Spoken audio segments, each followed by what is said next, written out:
what is going to have to be had in my leadership summit that's coming up, because our church world is in trouble. Let me go to this side. I'm going to see if they'll talk like y'all talking, because I might be stepping on one of their cousins' toes. So our church world, Mother Spivey, Mother Susie, Mother Parker, most times my heart go out for you all, and my heart go out for the church of yesterday, because they're trying to take everything away that you all was used to seeing, which it affects the people that's still living from the church of yesterday to see everything being removed, and all they see, Anna, is a fashion show, a talent show, and entertainment. Why nobody? And only people that's preaching now is highly educated people with no anointing.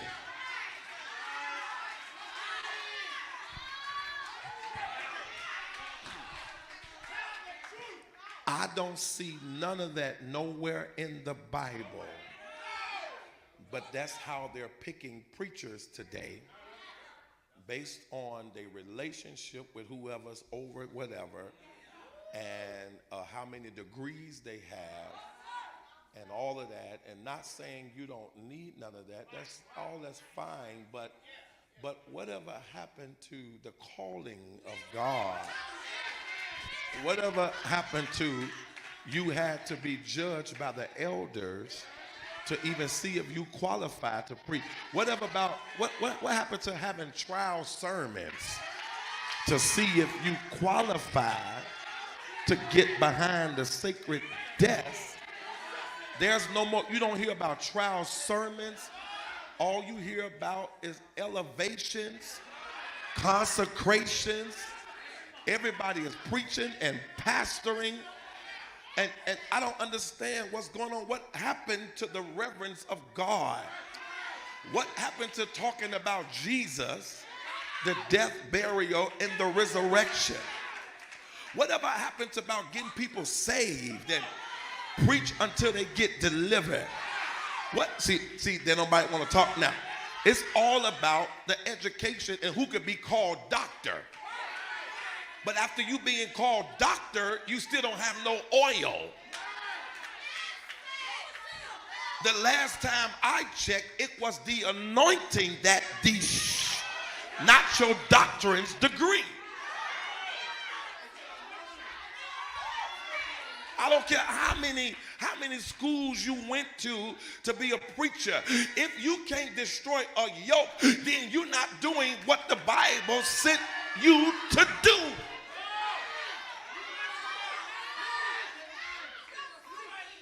We are being led by a political church.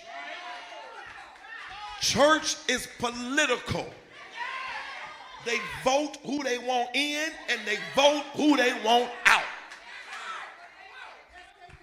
But I still stand on the foundation. Talk about me as much as y'all want to talk about me. I'm still standing on the foundation, which is, if my people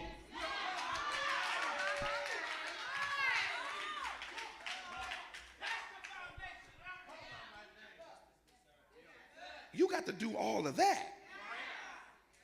If my people who are called by my name will humble themselves. We can stop there, because ain't no more humble preachers no more. They are arrogant, sedity, stuck up, and these preachers and pastors are the ones forming the biggest cliques. They talk to who they want to talk to, and they don't talk to who they don't want to talk to. That's not Bible. That's not biblical. What? Why they getting quiet now?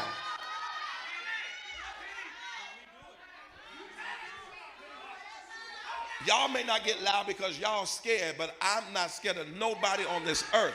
And what they are creating today is not church. It's called a cult. Just because you over fellowship don't mean you stop your pastors from, watch this, fellowshipping with other churches. There was a time when our pastor preached, all the churches came to one anniversary. You didn't, why y'all ain't talking now? See that? Do y'all remember when y'all had to travel from church to church?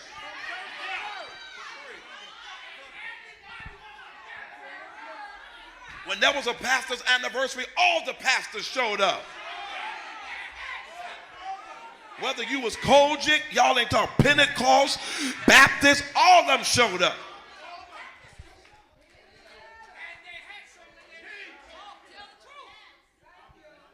Now they building a cult. It's a cult. It's political. It's a competition. And y'all mark my word. God do not like it. And he's about to tear down all these churches that's going against his word. After you get through getting all of your education, then what? Who's getting saved? Who's getting delivered? Who is still having prayer meetings? But there's more concerts.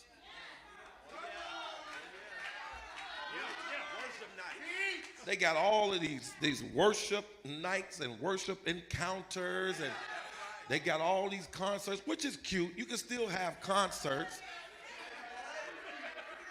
But it should be a balance. It should be concert, prayer meeting. Worship night, all night prayer.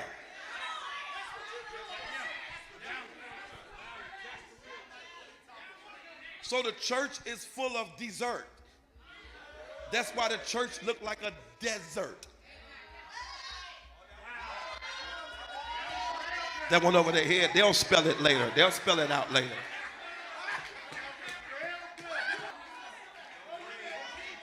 Why ain't nobody talking? And we're going to put God on a time limit.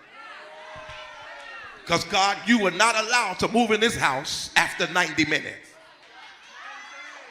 Don't you come at 91. You better stop at 90, God. Because we control this service, not you. Because all we came for is dessert, and we need to get to the next service.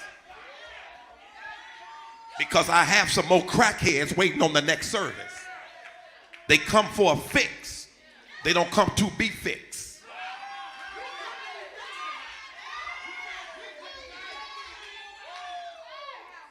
And that's why the real churches they run from, because there's a deliverance in the approach. And don't nobody want to go to a church and the preacher get the teaching and stepping on their toes. But some people welcome that. They say, help me be delivered. Because if I'm going to go to church, I need to change something every year. Something ought to fall off of me every other month. And if I don't feel conviction, I don't need to be there.